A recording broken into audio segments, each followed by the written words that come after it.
And that's why I think it's interesting to know, okay, when does it get, let's say, when does the exciting, serious point happen? Because initially it's like sorting, Yeah. prepare your story, be prepared.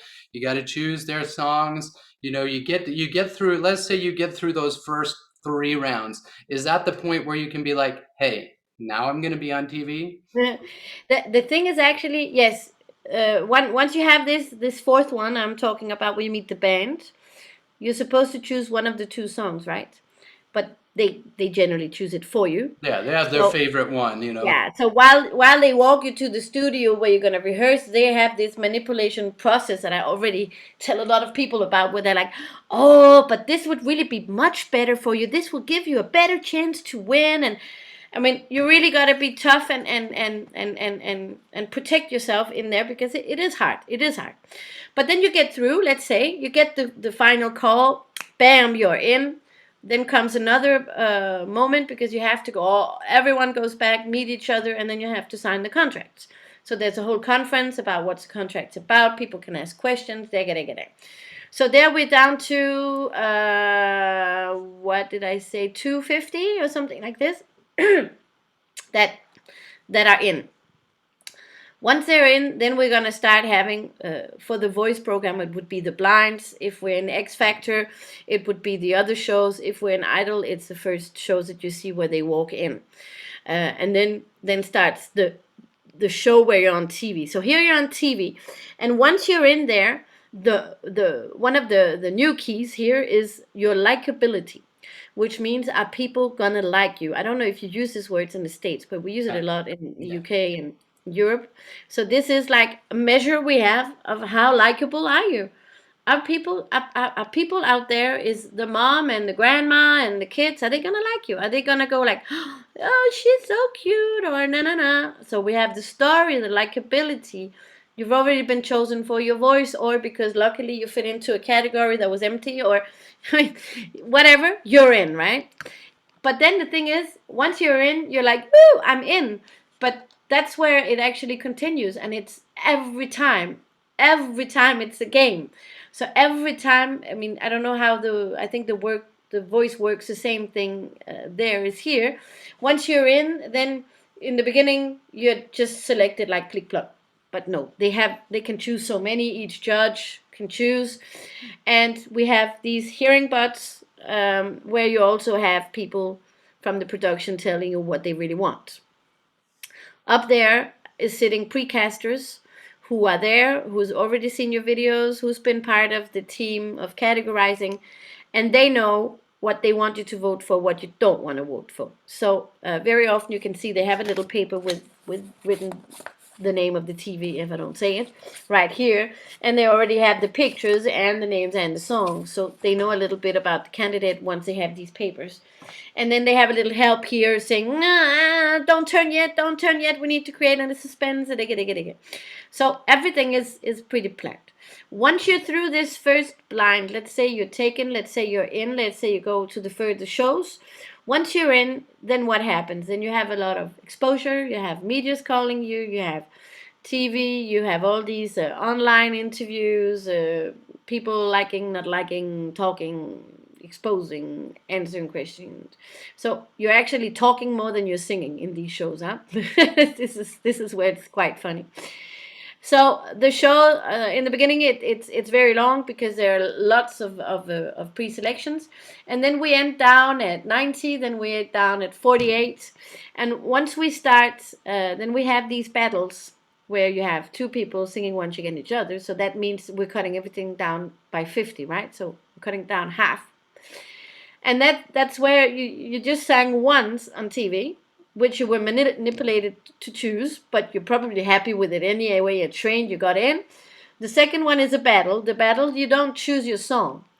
So there, if you get a crap song that is not putting you in an advantage, then you really got to have someone to work with. Because if you stand there alone, you're already like, yeah, but I'm finally through, and I have to sing whatever crappy song. Yeah. And that's where the game starts, because you know that's where it's tough. And then, small secrets. Once we are here, we have, I'm not giving any names out. We have a record company, and we have a guy from the record company already sitting there and pre-planning which 5 people he should start writing songs for. So he will sit there and pre-plan what people to write songs for. We don't know if it's a winner yet, right? But we're gonna start writing some songs for the potential 5 finalists, or 4 or 5. So we get through here. You're happy. You're singing. You get through the battles. Then you're in the game. But then you're in a live show. And in the live show, it's cut down again by half every show. And the thing is, you never really get to do what you want because you're against the people from your own coach. So what would have been fantastic here would have been if the public voted and that everyone was against everyone. But that's not the game. Here it's actually a game of the coach. So you're against the 4 or 8 people in your team. Yeah. So when you choose the coach, it's also about think, because the day you're in the casting, you have already seen who's in there. You have seen the 40 people who's in your TV show. So it's about, like, okay, who chose what coach? If there's a singer you're afraid of, then choose another coach, because you're going to be against that person, right? So it's really tough. It's really tough, and it's difficult to plan. It's just about, I mean, the singers just need to have the head on the shoulders, and know a lot of songs and be strong, and play the game. It's like Stratego, huh? I don't know if you know that game. Yeah, sure. Well, I think this is it is just helpful, helping people to understand the backstage process, Yeah. and it maybe it takes away a little bit of the magic for some people, but you have to realize this is the entertainment industry. You are producing a TV show, they are producing a film, and it's always set up. It has to follow a script. It has to go. Now that doesn't mean that that it's not worth it or it's not fun. It's just it helps to know what to expect. If you get cast in a film, you're going to go through a lot of the Yeah. similar Yeah. steps until you get the final casting. And then you're on set, and then you have to deal with the same things. You have to be prepared, you have to be flexible, you got to work with a lot of people, you got to follow directions from the director. It's not just about you doing your thing. It's like No. you doing somebody else's thing as best as possible. That's what an actor's, in the Yeah. beginning, at least for quite many years, that's what the expectation is, and that. So your job's come in there and deliver, right? Deliver the best possible Yeah. um, performance you can with the material you're given. So it's just I think it helps people to be a little bit more realistic, because let's be honest, what is Hollywood? Hollywood sells the dream. Yeah. It's Of course. been, we're selling a dream. We're getting people dreaming, and if you want to come to Hollywood, this can be abused very easily, but people make a lot of money selling the dream, right? And that can happen in lots of different lines of business. So the more you know about how this works, then the more chances you have of staying calm, knowing what to expect, preparing yourself well. And I think it's very interesting, like you said, it's you don't always get to choose your songs. Does that ever come back? Does that ever come back at some point in the process, like the final rounds you get to choose? Or is it always, hey, let's talk about the songs? Does the director and the Yeah. or directors come and say, we think you'd be great with these songs, we would like you to sing this song? Is it always that specific, or do they say, what about No. these three songs? Yeah, well, the thing is, I mean, for the first live show this year, we really had a hard time because the producer was really picky. So I think we suggested, for each singer, I think we suggested like 40, 50 songs, and every time it was no, and they came back crying, and really having a hard time because they were like, I'm not understood here. What do I do? And the more they say no, at the end they give up and just say yes to a song. and which happens and which happened, which of course in the beginning works because I'm like, okay, why did you choose that song? But let's make it good. So we go in and then we make it fantastic, and that's the whole idea. And luckily, I mean, if you're alone and you choose the wrong song, I mean, you have to know that when the production wants you to go, then that's when they're gonna start putting on the pressure. When they start being less nice and they start maybe wanting you to wear some really funny clothes because there's a lot of relooking in there too, and you probably end up wearing a huge gold crown with a hooga hooga dances around you if you're not careful. So it's really about saying no, but also learn to say no. Say no in a real way, so that they're not gonna say, "Oh, this guy is difficult to work with." So it's really a balance. Of course, you can get through, and there are lots of stars and people who went through and who were just lucky the whole way. Maybe your personality fits through all of this, and you don't even have to think about all the things we're saying.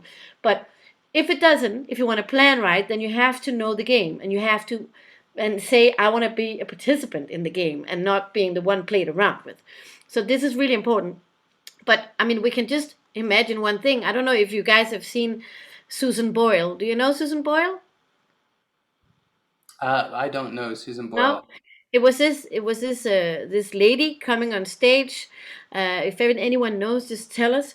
So it was this lady coming on Britain's Got Talent, and she walks in. I should play it for you because it's just amazing. She walks in dressed like an old lady with the socks hanging, really dirty hair, just looking like this, and she goes like, "Hi," and she's just Ah, yeah, yeah, not being yeah. very smart and just I'm with going, you now. I'm yeah. with you now. I know who she is If now. you have a picture, pop it on that before, and then she starts singing, and the contrast is amazing. So you have this general girl lady because she looks really old. Yeah, exactly. Yeah, so she just looks. Yeah, you have some of them re-looked after, but so you have her getting on stage being just a neighbor or a farmer or whatever you want to say, and she opens her mouth, and there comes a voice that nobody expected. And so imagine if she had come there. Yeah, so if you take the picture where she has the open mouth here, and then you take the picture next where she has beautiful hair and little red dress, right? So if she had come on with her dress and hairdo on stage, then the boss would not have been there, because then it's been a girl already ready, knowing she was good, with a nice smile, nice hairdo. They couldn't do anything. But here, I mean, if she had changed the dress, it wouldn't work. If she had changed her hairstyle, it wouldn't have worked, because the whole buzz was the bam. The whole surprise was there of her having a look of anybody you would meet, and even you're just like, ugh, is she gonna sing? And then she opens her mouth, and it's fantastic. So that's the kind of things they're looking for. They're looking for people like this. They're looking for surprises. They're looking for things that would create a scandal. Now, when I worked with X Factor, in X Factor, it's really the name X Factor. Do you have this in the States? X Factor? Yeah. So there they look for the X Factor. They look for the what factor. So actually, when you're in there, they have casted 50% of total weirdos, of people painted, of people that people are not gonna like, or maybe they're gonna love, or they're gonna like that they dared. People who sings really off key, people who are gonna walk on their tongue. I don't know, but still singers, but singers who are just totally Yeah, yeah. because they have casted all the weird people, and then they cast all the really really good singers and da da da that they can do things with. And on top of that, they're categorized into age groups and singles, and I don't remember. There's some other castings there, but the thing is, I ended up in a hotel with the last 200 people, and I was just like, wow, this is gonna be so cool. And I saw the weirdest people I have ever seen, and I was just like, that's where I didn't know this. That's where I started realizing, I'm like, but he doesn't sing. He just looks funny, and so eccentric. The more eccentric, the better. So we really had the half of the people who were singers and half people were funny, and so they casted all the ones that they were going to take out, but who were going to make buzz. and that was just so unexpected. And that's why that TV show works really well in the UK, because they like that enormous contrast of people being really eccentric and funny and different, and then you have the clean singer is gonna look really clean next to someone painted. And so that's also a way of creating that TV show, right? And if we talk about American Idol, we also have some castings that are done with people with really really big and horrible life stories, because I see that, I mean, I've been watching quite a lot, and I see that that really sells there too. So yeah. Yeah. So what? Let's just say, because everybody likes a good story, and human beings like to see someone overcoming something, but there are also other stories, other narratives. You don't have to go to this. It doesn't always have to be dark and tragic, right? No, no, you have, oh, lots of positive stories. We have but there is some darkness somewhere. I mean, we had this beautiful girl. She came up and sang fantastically, and she was deaf. You know, amazing. So it's like survival stories. People love this. People love. You've been through something and you're there, or you're really sad, so therefore you sing, or you work for a humanitarian section. And I mean, the whole goal is, I mean, if you take the Ellen show and you make them all sing, then you have winners everywhere, right? Because I don't know if you watch a lot this, but this, we have all these pop-ups of the Ellen show, and it's all the way we see it here is all people taking out of the public who does fantastic things for other people. So if you're one of these people who does fantastic things for other people and you sing, there we go. We have it. We have the buzz, right? So, so it is all good stories. It just needs to be a story. It can be a love song. We had people who sang a song for the dead to thank you for paying the university. I mean, whatever. We just need to touch people. And Yeah. I'm one of the perfect. I can be one of the perfect criers. You know, I cry when it's a beautiful story. I cry when it's a sad story. I cry when it's a loving story. I cry. I mean, I cried at my son's communion. So we just need a story. So, and everyone has a good story. It's just about letting it Yeah. out there. Yeah, that's so important. I mean, you might think you don't have a story, but you do. You do. You have stories, and